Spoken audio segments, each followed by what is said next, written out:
அன்பானவர்களே, இந்த பூமியிலே நீங்கள் வாழ்கிற நாட்கள் முடிந்த பிறகு உங்களை குறித்து சரித்திரம் என்ன பேச போகிறது? இன்றைக்கு நம்முடைய தேசத்தின் தந்தை என்று அழைக்கப்படுகிற மகாத்மா காந்தி, அவருடைய கல்லறையிலே ஒவ்வொரு நாளும் மக்கள் போய் பார்க்கிறார்கள். சிலருடைய பெயர் பிரபலமாக இருக்கிறது, சிலருடைய பெயர் பிரபலமாகவில்லை. ஆனால் அவர்கள் இன்றும் பேசிக் கொண்டிருக்கிறார்கள். அவர்கள் மூலமாய் நமக்கு கிடைக்கப்பெற்ற அந்த ஆசீர்வாதங்கள் இன்றும் நமக்கு பிரயோஜனமாய் இருக்கிறது. இன்றைக்கு அப்படிப்பட்ட ஒரு மிஷனரி அவருடைய கல்லறையிலே நான் நின்று கொண்டிருக்கிறேன். இவரை குறித்து நம்ம மத்தியிலே இருக்கிற அருமையான ஒரு மிஷனரி மறை பணியாளர் அருமையான வசந்த் பிரதர் இடத்துல கேட்போம். ஐயா, ஹென்றி பவர் அப்படின்னு சொல்லுகிற இவர்களை குறித்து கொஞ்சம் சொல்லுங்களேன். என்னுடைய பாட்டியம்மா மற்றும் மூதாதையர்கள் சொன்ன வாய்மொழி செய்தியிலிருந்து அவர்களை பற்றி நான் அறிந்து கொண்டது என்னன்னா, ஐயா, நம்முடைய கரங்களில் இருக்கிற வேதாகமம் பவர் எடிசன் சொல்றாங்க. அந்த இது இன்னைக்கு அவருடைய மாபெரும் முயற்சினால வந்தது. ஏனென்றால் அவர் வருவதற்கு ஒரு 200-300 ஆண்டுகளுக்கு முன்பாக பர்த்தலமேயு சீகன்பார் ஐயர் அவர்கள் அவங்க முதலாவது எபிரேய மொழியிலிருந்து ஒரு மொழிபெயர்ப்பை கொண்டு வருகிறார். அவர் யாருடைய உதவியோட செய்கிறாரு?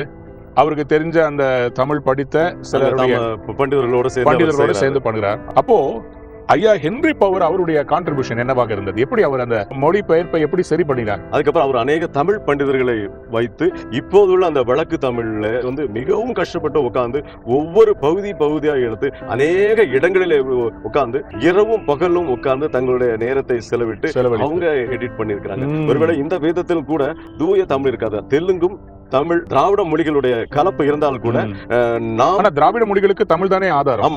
சோ இதுல இருந்தா மலையாளமும் தெலுங்கும் மேஜரா வருது. சோ அப்போ இவர் யூஸ் பண்ணது அந்த திராவிடியன் லாங்குவேஜ் உடைய அந்த மூல பாஷையாக தமிழ்ல அவர் கொடுத்த அந்த சரியான வார்த்தைகள் தான் இன்னைக்கு தெலுங்குலயும் மலையாள பைபிள்லயும் நிற்குது. அது எந்த சந்தேகம் இல்லை. 1812ஆம் ஆண்டிலே பிறந்த இந்த அருமையான இந்த தேவனுடைய மனிதர், இவர் ஒரு ஆங்கிலோ இந்தியன் ஃபேமிலியை சார்ந்தவர். சென்னையில் மெட்ராஸ் அப்பொழுது அங்கே பிறந்தவர்.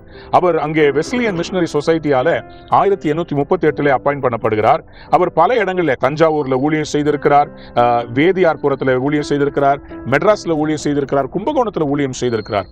ஆனால் அவருடைய மிக பெரிய பங்கு எங்கன்னு சொன்னா அவருடைய எழுத்து. அவர் இந்த யூனிவர்சிட்டி ஆஃப் மெட்ராஸ்ல பிரின்சிபல் தமிழ் எக்ஸாமினரா இருந்திருக்கிறார்.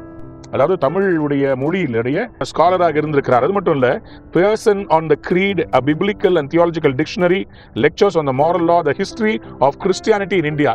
இப்படிப்பட்ட மிக பெரிய ஒரு பங்களிப்பை இவருடைய எழுத்துக்கள் மூலமாக தமிழ் சரித்திரம், கிறிஸ்தவர்களுடைய தமிழ் சரித்திரம் எழுதப்பட்டிருக்கிறது.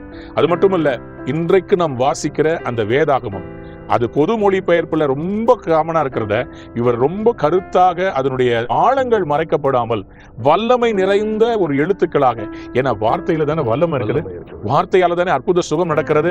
மரித்தும் பேசுகிறார். அவர் மொழிபெயர்த்த அந்த வேதாகமத்தை இன்றைக்கு நாம் சுமந்து கொண்டு ஜெபிக்கிறோம்.